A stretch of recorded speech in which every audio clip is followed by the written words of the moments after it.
Children, here I am going to explain about the reflection of a wave. How does a reflection of a wave occur? For example, traveling wave is traveling in a particular direction, and when it gets reflected by the rigid boundary. For example, suppose you have a bottle. Okay, one end of the bottle is open and the other end of the bottle is closed. So if you will you will whistle at the top of the bottle, then inside the bottle we have a air. So the traveling wave is traveling inside the bottle through the air medium, and when it reaches to the bottom end, that is a rigid boundary, how does it reflect it and how you can hear the sound through the bottle when you are whistling at the top. So first of all, how these waves get reflected from the rigid boundary, you will see.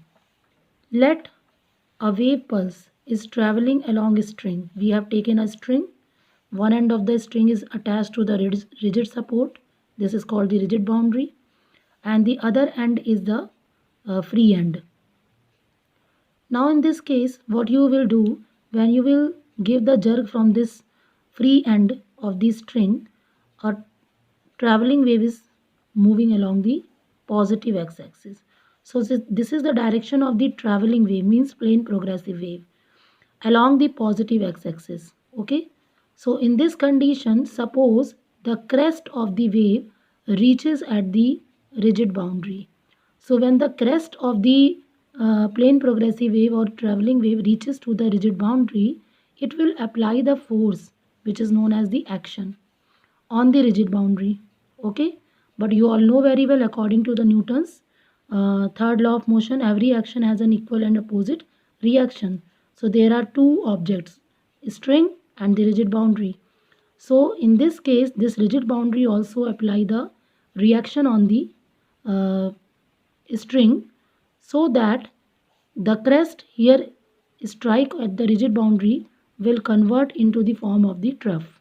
So when the wave is reflected from the rigid boundary, it is moving along the negative x-axis.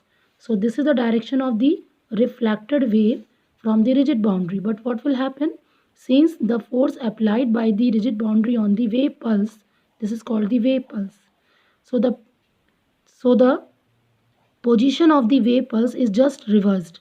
Here crest is striking, but here after reflection the trough is formed at the same position.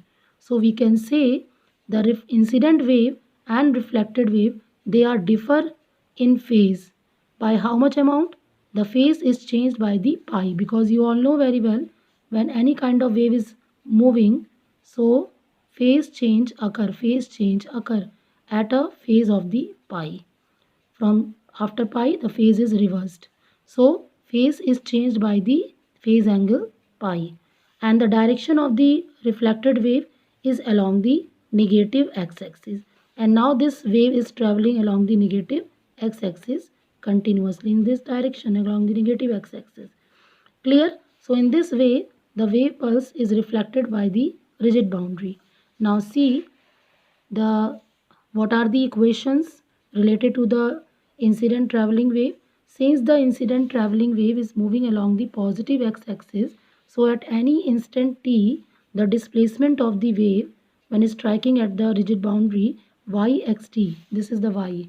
Okay, this is yxt, a sine omega t minus kx. This we have learned earlier also. Along the positive x-axis, omega t minus kx. But when it is reflected by the rigid boundary, what will happen? Phase is changed. Now y will be along the negative direction. Here y is this positive, here y is negative. Understood? So what will be the equation? Reflected wave from the rigid boundary, due to every action has an equal and opposite reaction along the negative x-axis. Yxt, displacement is just reverse, so this minus sign will come over here. A sine omega t. Now this x will be along the negative x-axis. So this negative and this negative will become positive. So that is why this is the equation of the reflected wave when the wave is reflected from the rigid boundary. So minus sign will come over here, and this kx will turn into the positive kx. Okay, so this is about the reflection of the traveling wave from the rigid boundary. Now we are going to see the reflection of the wave from the open boundary. So reflection of the wave from the open boundary, how you will explain? Now let the same wave pulse traveling along the string attached to the light ring. See here. Here we have not attached the one end of the string to the rigid boundary. Here we have taken a ring which can slide over this rod. Okay, तो ये ring जो है ऊपर नीचे इस तरीके से move कर सकती है, तो it is free. So this is known as the free boundary. Now this end is attached to the string, to the ring. Okay. Now when you have given the jerk at this point, what will happen? Now the incident traveling wave is traveling along the positive x-axis. Clear? So here the force is given to the ring. So ring will move up and down. So when the ring is moving up and down, you will find that the wave is reflected from the boundary, open boundary, but there will be no phase reversal. अगर यहाँ पे crust strike करेगा तो ये crust ही यहाँ से reflect होगा. अगर यहाँ पे ट्रफ स्ट्राइक करेगा तो यहाँ से ट्रफ ही रिफ्लेक्ट होगा. तो in the case of the open boundary the reflected wave will be in the same phase, but the direction is just opposite. Here the incident traveling wave is along the positive x-axis, but the reflected wave along the negative x-axis.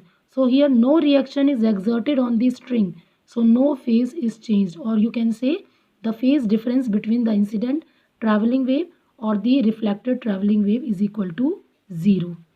Clear हो गया?